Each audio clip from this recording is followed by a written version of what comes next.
Hello, I'm Bob Lancer of lovethemethod.com, where you can go to receive coaching from me over the phone that provides immediate relief from painful emotional states and from whatever is standing in the way of your joyful freedom, abundance, and success in all areas of your life.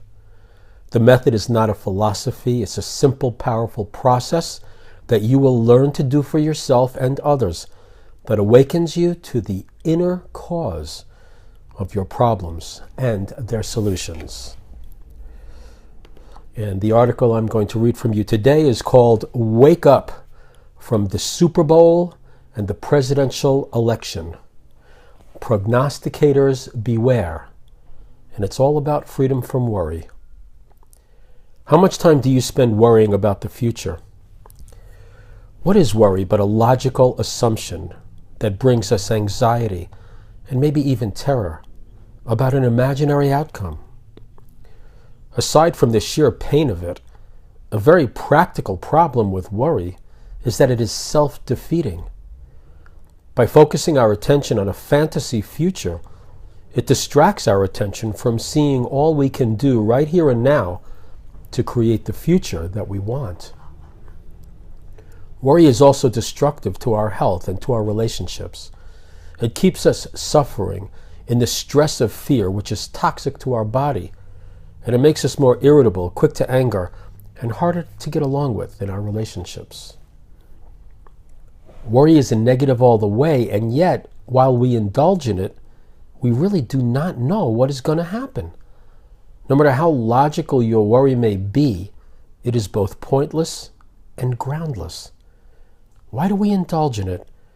One cause is that we were programmed to do so, having been raised by worriers.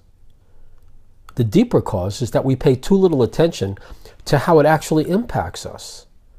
Being unaware of our inner patterns, we go on making the same negative choices without realizing that we actually do have a better choice.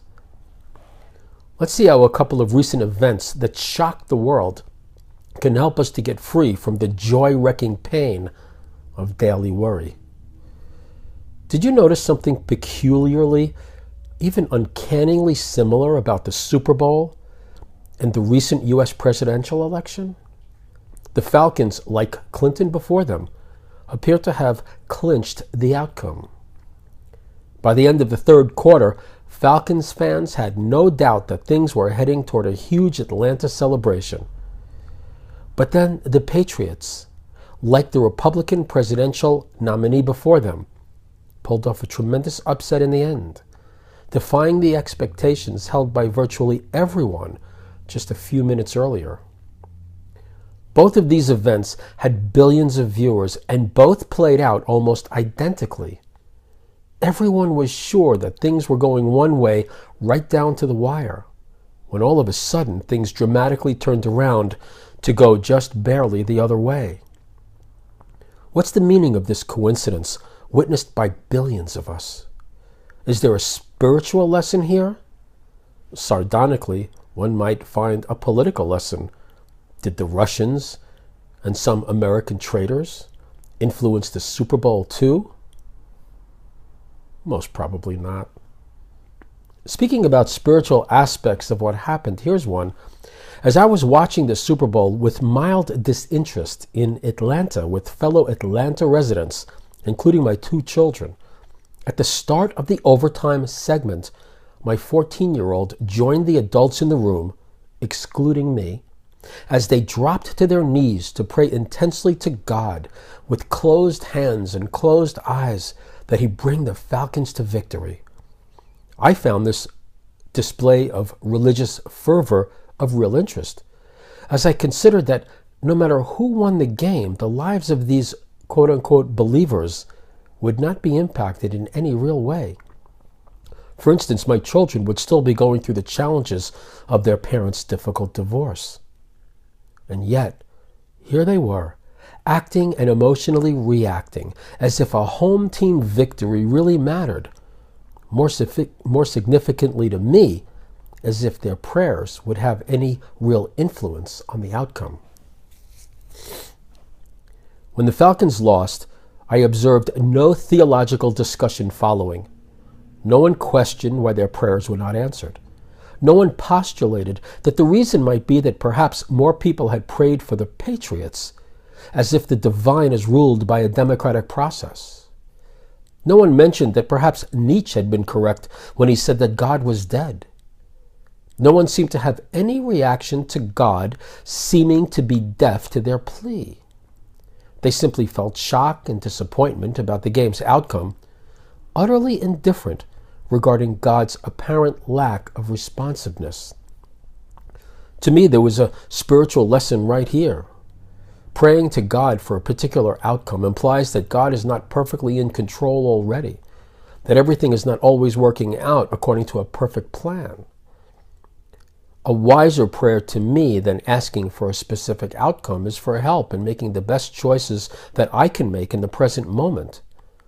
I interpret that as the seeking of the kingdom of righteousness, or right use of my ability to direct my own life, trusting that all else will come unto me as it should, following that. What was clear to me was that those whose prayers were not answered did not really place any significance at all on their relationship with the divine. They simply groaned, looked a bit stunned, returned to their actual lives, and tried to not be distracted by the lives of the mega wealthy who played the game, not to lose their focus to what was apparently beyond their control. I observed something similar happening after the presidential election. Clinton supporters, including so many of those reporting on the election, were blatantly shocked and dismayed by the surprising outcome. But one common response that I have subsequently run into among them is the strategy to maintain sanity by paying only minimal attention to the drama of the new tasteless reality show now airing at the White House. Their decision is to stay focused on directing their own lives well and not be distracted by the prideful antics of billionaire rascals in Washington. Another strangely similar aspect of both the Super Bowl and the election was the questionable finish. Just as it became obvious that Clinton's defeat was really illegitimately influenced, it has also become clear that the Falcons, too, were quite possibly robbed of their Super Bowl rings, now that the photo of the wrong call regarding the first 2-point score of the Patriots has gone viral. We have two tarnished upsets viewed by many, many people. Another ironic factor here is that we have a team called the Patriots involved, but lest we wax superstitious and superficial, let's remain with the more significant parallels afoot. Another coincidental factor here is that in both the bowl game and the election, we had billions of people watching, as if what was taking place really mattered a lot. And yet, at the end of the day, the only sane response was to put both surprising finishes behind us, to remain fully engaged in our real work of leading our lives as well as we can right here and now. Whatever receives our attention receives our power. Taking attention away from the results of the bowl game and the election to focus on making the most of our power to make the most of our lives right now applies the power of our focus in an immediately practical way. It means treating both of these massively and passionately viewed competitions as essentially meaningless relative to our responsibility for the effective running of our own lives. But is there any metaphysical, spiritual implication regarding the uncanniness of the parallel of the patterns of the two contests? A hidden message sent out to the billions who watched both shows, fully expecting the outcome that didn't happen. Perhaps the universe is giving us a hint aimed at awakening prophetic insight. Perhaps something is about to happen on a global scale that is going to lead vast numbers of people to believe that what is actually not going to happen is destined. Think about that. Perhaps we are receiving an admonition, and perhaps we are receiving an admonishment meant to remind us of what is really important, the present moment, and to stop losing ourselves to fantasy futures. Perhaps we are being told that we really cannot count on the efficacy of any form of prediction whatsoever, be it an astrologer to the stars or an elite investment analyst. At the end of the day, at the end of the game, at the end of the election, we are going to reap what we sow. We are going to receive back what we send out.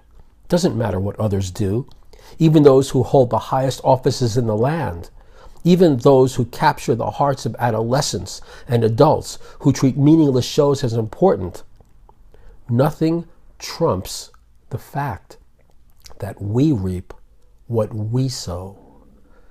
At the end of the day, no matter how sound the basis may appear, the practice of prediction has proven to be puerile, pointless, and profitless. Prognosticators beware. The prophecy of poignancy is here pronounced. Live fully in the now, because you really don't know what's waiting just around the bend of the next moment. Play your own game as well as you can, and don't be distracted by joy-wrecking worry about where the chips may happen to fall. I hope you enjoyed that article. I'm Bob Lancer. I speak at corporations and conferences and provide coaching, leading individuals, executives, and teams into the wisdom of being in the now and making full, practical, and responsible use of the power and awareness we have to direct our lives and fulfill our purpose and potential. Through my coaching of the method, I'll help you gain release from whatever painful emotional patterns you are suffering with and show you how you can remove the blockages to joyful abundance and success in all areas of your life, including money, career fulfillment, loving relationship harmony, and your health. For more information, please go to my website, lovethemethod.com. That's lovethemethod.com. I'd love to hear from you. We can set up a time. You can connect with me via email, and we will set up a time to chat over the phone, and I can provide you with a complimentary experience of the method for your immediate relief. So please, I'd love to hear from you. And if you found this audio article of value, please share it, pass it along.